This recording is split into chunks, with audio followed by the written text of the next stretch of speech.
Hey everybody. Okay, so this video is about finding scale factor, and hopefully you watched the last one regarding improper and proper fractions first, because we will be dealing with those types of fractions now.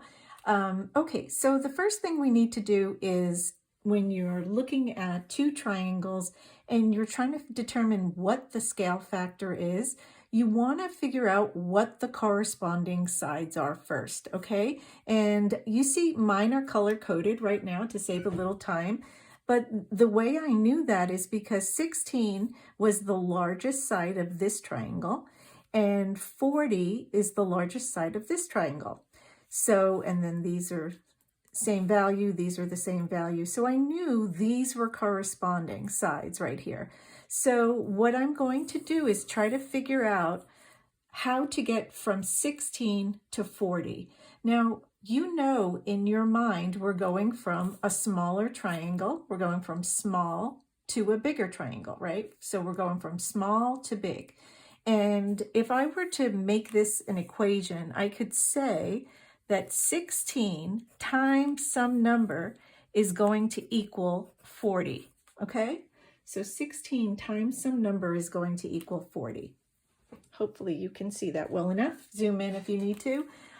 So what is the opposite of multiplying is always division. So in order to figure out what that number is that you're multiplying by to get 40, you would divide. So I'm going to divide on both sides, and this is basically a one-step equation.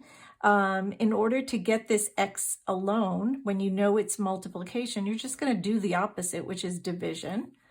And you're going to reduce this fraction. Now, I want to say that this could be a decimal, this could be a fraction, however you like. In this video, we're going to do a fraction. So what I'm going to do is just divide by the greatest common factor, which in this case is 8 over 8. And when I do that, I get a 5 over a 2. So my answer here is 5 over 2 is the scale factor going from small to big, okay?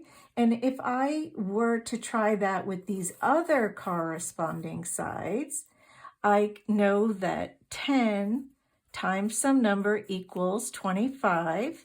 And if I divide again on both sides, I'm going to get x equals 5 over 2 again, okay? So you kind of want to do a check and make sure that you do it with two different sides and you get the same fraction, okay? Now, what if this question said, oh, wait a minute, what about from big to small?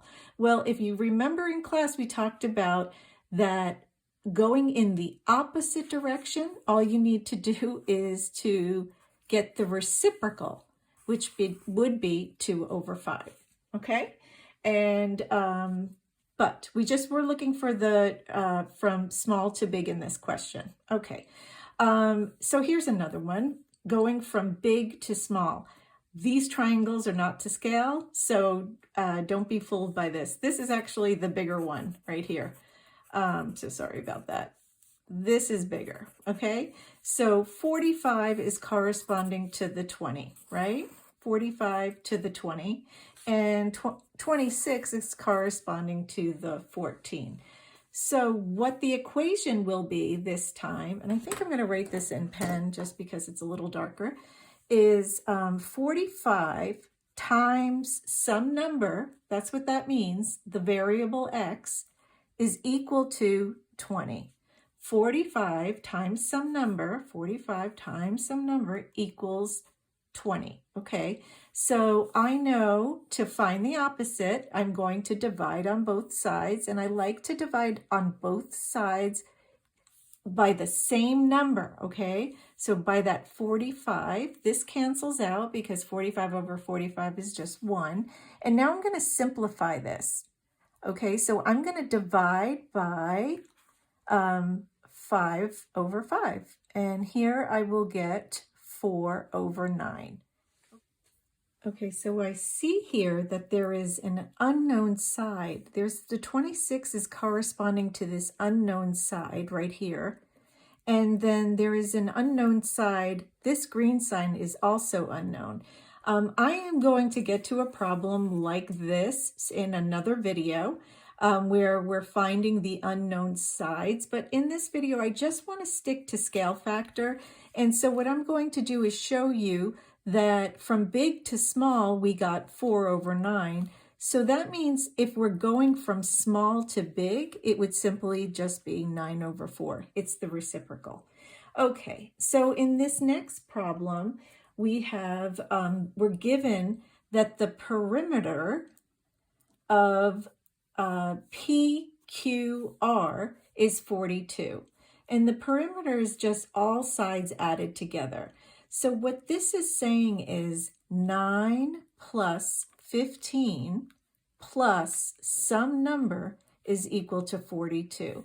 Well, how am I going to know what that X value or that question mark is I can just do the opposite, right? The inverse operation, which would be 42 minus 9 plus 15, okay? And when I add these together, I get 42 minus 24, and I get 18 as my unknown side here. And now that I had this missing side, because the plan was figure out, since I had DF right here as 42, I needed to find the corresponding side of PR. I had to do that first step first because I needed to divide these two numbers to find the scale factor. So now I can do that. I can say 42 times some number is equal to 18, okay? So now I'm just gonna go ahead and divide by 42, right? And so now I have 18/42. I'm just gonna simplify that fraction by dividing by 6, because I know 6 is a factor of both of those. And then my answer will be 3/7. And that is going from big to small, okay? We're multiplying by a proper fraction, so we're going from big to small. We're multiplying by a proper fraction, and we're getting a smaller number, right?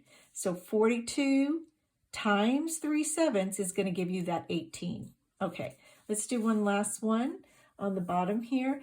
We have 12 is corresponding to this unknown side right here. And we have, let's see, 30 is corresponding to 80. So let's see, 30 times some number is equal to 80. I'm going to divide by 30 because 30 times some number is 80, and the opposite is division. I keep saying that. This cancels out. And what I can do here is just cancel out these zeros. You can always do that. It's just dividing by 10, and we get 8/3.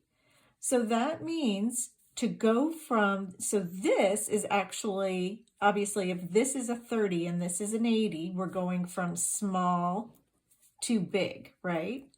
And when we're going from small and we're making it bigger, remember, it has to have a bigger number on the top. That will make it bigger, okay? So we went from 30 and we multiplied by 8/3. This is the scale factor, and we got an 80, okay? So you know, if we were going from big to small, all we would do is change that around and get a 3/8.